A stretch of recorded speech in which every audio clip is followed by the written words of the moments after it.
दोस्तों, प्राचीन समय में बजरांग और बजरंगी नामक एक दैत्य दंपत्ति रहता था, जिसका एक पुत्र हुआ तारकासुर। तारकासुर के मन में देवताओं के लिए शुरुआत से ही नफरत थी। इसलिए उसने प्रण किया कि वह देवताओं से उनका स्वर्ग छीनकर अपने दैत्य साम्राज्य में मिला लेगा। इस संबंध में उसने जब गुरु शुक्राचार्य से विचार विमर्श किया, तो गुरु शुक्राचार्य ने उसे तपस्या करके शक्तियाँ और वरदान प्राप्त करने का सुझाव दिया। फिर क्या था, तारकासुर ने शिव जी की तपस्या करनी शुरू कर दी। उसके बाद उसकी तपस्या इतनी घोर थी, इतनी कठिन थी कि पूरा स्वर्गलोक हिलने लगा और सारे देवता परेशान हो गए और कोशिश करने लगे कि तारकासुर की तपस्या किसी न किसी तरह भंग हो जाए। लेकिन तारकासुर भी अपने प्रण पर अडिग था। वह विचलित होने वाला नहीं था। देवताओं ने भोलेनाथ से भी आग्रह किया कि वे तारकासुर को वरदान न दें, तारकासुर से प्रसन्न ना हो। लेकिन हमारे भोलेनाथ तो ठहरे भोले भाले, वे अपने हर भक्त की सुनते हैं, चाहे वह सुर हो या फिर असुर। अंततः तारकासुर की घोर तपस्या से भोलेनाथ प्रसन्न हो ही गए और पहुंच गए वरदान देने।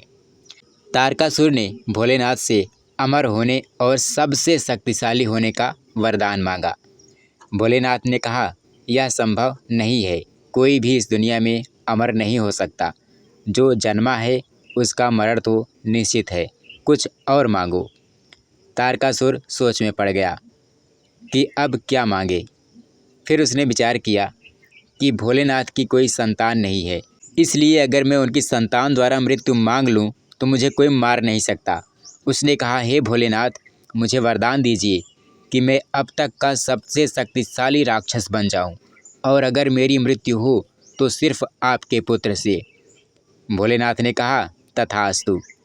तारकासुर घर आया और अपने राक्षस साम्राज्य को बढ़ाने की योजना में लग गया। धीरे धीरे करके उसने संपूर्ण धरती पर अपना अधिकार कर लिया। अब सभी राक्षस मिलकर आम लोगों पर, साधु संतों पर अत्याचार करने लगे। अब तारकासुर ने देवताओं पर विजय पाने की सोची और स्वर्ग पर आक्रमण करने की योजना बनाने लगा। उसने आक्रमण करके समस्त देवताओं को अपना दास बना लिया।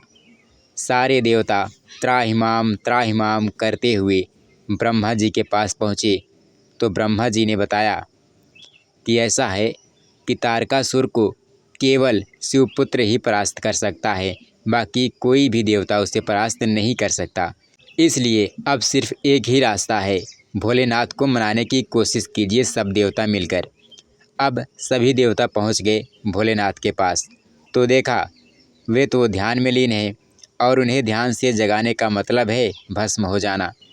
फिर भी कामदेव और रति ने अपना जीवन दांव पर लगाकर शिव जी का ध्यान तोड़ा, तो शिव जी ने अपनी क्रोधाग्नि में कामदेव को ही भस्म कर दिया। अब सहारा था सिर्फ माता पार्वती का। माता पार्वती ने धैर्य से काम लिया और भोलेनाथ की आराधना में लीन हो गईं। परिणाम यह हुआ कि भोलेनाथ ने आंखें खोली और माता पार्वती का आलिंगन किया, जिससे कुछ ही समय के पश्चात कुमार स्कंद यानी कुमार कार्तिकेय का जन्म हुआ। अब देवताओं को उम्मीद की किरण नजर आने लगी थी। उन्हें लगने लगा था कि अब तारकासुर से उन्हें छुटकारा मिल जाएगा। लेकिन अब सवाल यह था कि तारकासुर तो तपस्या करके इतना शक्तिशाली हो गया था कि उसे कोई परास्त ही नहीं कर सकता, तो अब उसका सामना छोटा सा कुमार स्कंद कैसे कर सकता है। तब माता पार्वती ने स्कंद माता के रूप में कार्तिकेय अर्थात स्कंद को प्रशिक्षण देना शुरू किया, और कुछ ही समय के पश्चात कार्तिकेय पूरी तरह से युद्ध कला में प्रवीण हो गए। फिर तारकासुर से युद्ध हुआ और कुमार स्कंद द्वारा उसका वध किया गया और देवताओं से इस भयानक दैत्य से छुटकारा प्राप्त हुआ।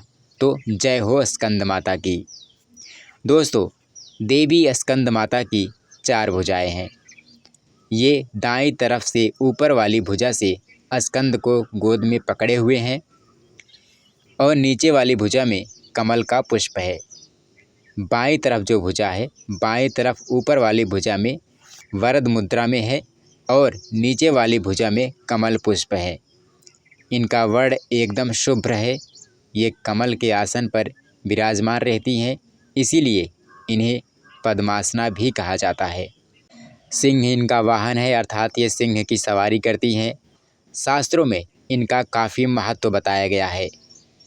इनकी उपासना से भक्त की सारी मनोकामनाएं, सारी इच्छाएं पूरी हो जाती हैं। भक्त को मोक्ष की प्राप्ति होती है। सूर्यमंडल की अधिष्ठात्री देवी होने के कारण इनका उपासक अलौकिक तेज और कांतिमय हो जाता है। अतः मन को एकाग्र रखकर और पवित्र रखकर इस देवी की आराधना करने वाले साधक या भक्त को भवसागर प्राप्त करने में कोई कठिनाई नहीं आती है। जय हो स्कंद माता की।